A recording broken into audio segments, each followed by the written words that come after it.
Aquarius, hi! Welcome to Mystic Queen PH.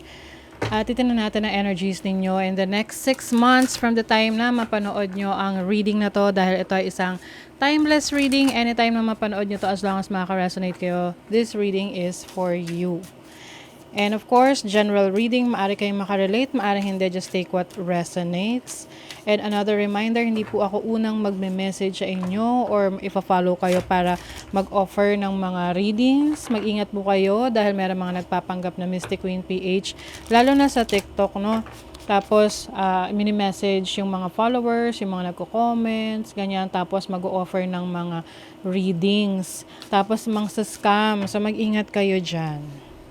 Okay, kung gusto niyo ng private reading, mag-message lang kayo. Kaya lang sa ngayon kasi, fully booked na yung ating private readings for January. Yung February, i-open natin yan sa January 19. Oo, kasi mapapile up naman tayo, 'di ba? So parang para ma-regulate lang natin yung mga readings, mga private readings. Okay? So, let's see Aquarius. What is the energy for Aquarius next 6 months? Mas dine-develop nyo or nade-develop ninyo yung inyong instinct, yung inyong intuition.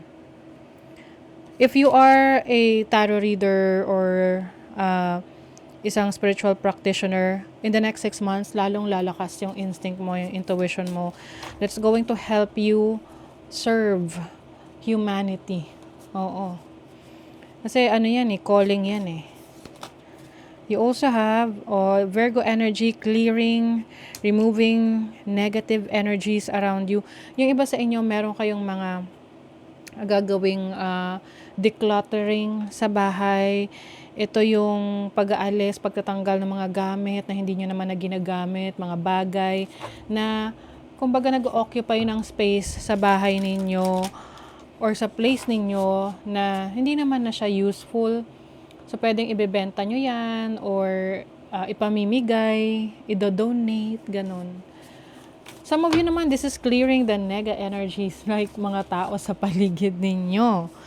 Oo, kasi maaring meron kayong realization of kung sino yung mga talagang totoo lang. Yung mga taong merong mabuting intention sa inyo. You also have Palace. This is about wisdom, your knowledge. Some of you, Aquarius, meron kayong mga pag-aaralan in the next 6 months. Maaring mga related to sa interest ninyo, related to sa business ninyo, sa career ninyo, na gusto nyong mas maging, expert on that field. Kahit na hindi ka spiritual practitioner, like, example, engineer ka, meron kang gustong alamin, meron kang gustong matuklasan pa or improve sa knowledge mo, sa skills mo. So, mas mag-aaral ka ngayon. Some of you will also undergo yung mga mentorship, ganyan. So, may mga trainings. Diba? 11th house. You have Capricorn. Oh my God. Placement ko to Sun in Capricorn in the 11th house. This is literally my placement. So, the sun is your energy. This is your vitality. And meron kang disiplina, no? To strengthen your abilities. And the 11th house is about how you communicate with your people. So, I feel like may leadership role for some of you, Aquarius, in the next 6 months. I see you leading a group of people or sa company or a community na kung saan alam nila na ikaw yung may alam doon. Like, you are the expert in that field. Kaya nga, mas lalo mong ginagalingan, mas lalo mong inaalam yung mga bagay na dapat mo pang matutunan para naman mas marami ka pang i-share sa community mo or sa trabaho or ano man yung path mo. Okay, let's see what else.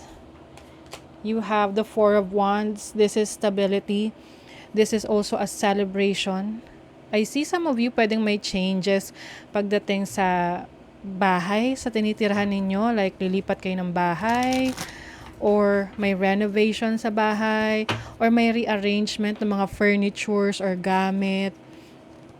Kasi that's yun yung parang ano, 'di ba, yung iba nagre-rearrange ng mga gamit sa bahay parang to change the flow of energy, ganon. You have the lovers. So some of you, pwedeng ano, papasok kayo sa isang commitment. This can be a romantic commitment, romantic relationship, or like a partnership in your business or career. You have the Emperor. So this is an Aries energy. Meron ding Gemini dito. Wow, leadership. I feel like mas magiging committed ka sa sarili mo, sa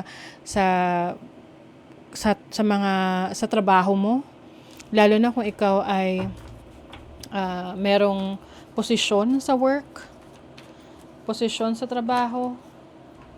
The Wheel of Fortune. This is about change. This is about fate. Like fate is in the destiny. So yung iba sa inyo, you are being led to your destiny. Yung iba sa inyo, you are here to lead a community or to become a guide, no? Dahil dun sa expertise nyo na yan. Kaya meron din kayong need of, strengthening your abilities. Kasi syempre, 'di ba, paano ka magli-lead kung wala ka masyadong alam? So, for some of you, in the next 6 months, may mga improvement kayo sa mga skill set ninyo.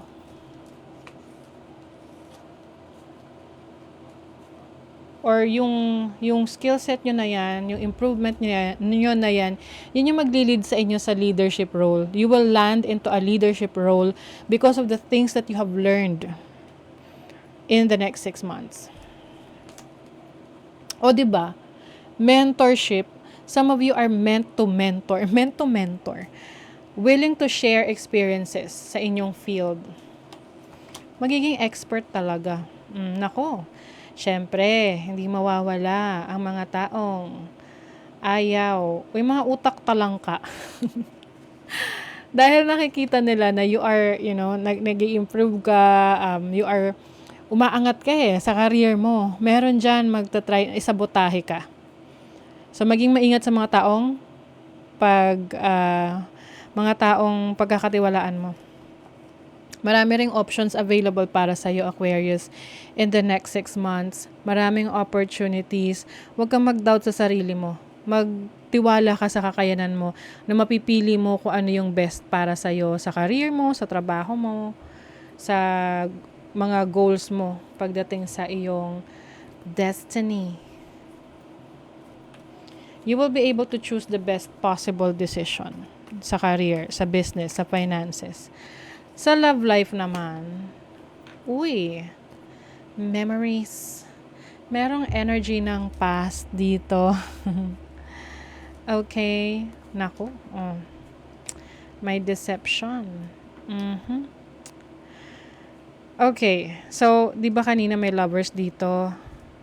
I feel like, some of you, pwedeng ito yung isa sa challenge ng next 6 months ninyo is about your relationship or even your marriage. Pwede kasing meron kang matutuklasan about your person, yung mga bagay na itinago niya sa'yo for the longest time. And ngayon lang siya marireveal. Like the truth will be revealed in the next 6 months.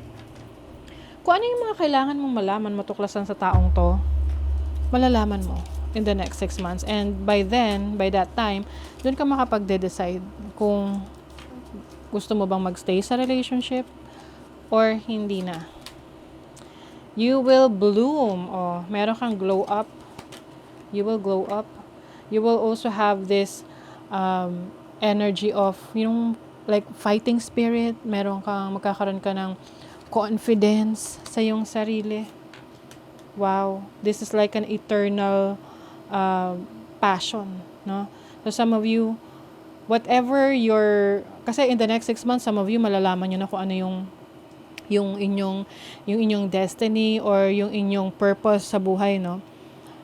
You will have this continuous, tuloy-tuloy na flame or tuloy-tuloy na passion, pagmamahal sa iyong sa iyong destiny, sa iyong purpose. So, the more na minamahal mo yan, the more na nagbo-bloom ka, nag-grow ka.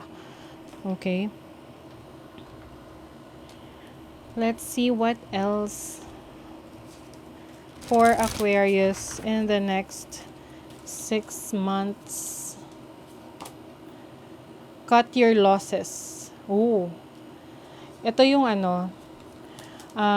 kumbaga parang for you, importante yung mga learnings na natutunan mo sa experiences mo kesa dun sa mga bagay or sitwasyon na nawala sa'yo. Face your fears. This is the courage that you need, lakas ng loob para magpatuloy sa buhay. Kasi dito mo mas makikilala yung sarili mo kung ano pa yung kaya mong gawin. Because you'll never know na kaya mo palang isang bagay kung hindi mo siya haharapin at katatakutan mo na lang, 'di ba? So that is also part of the development, like personal growth, self-development na gagawin mo in the next 6 months. So that is your reading, Aquarius. Thank you so much. See you again.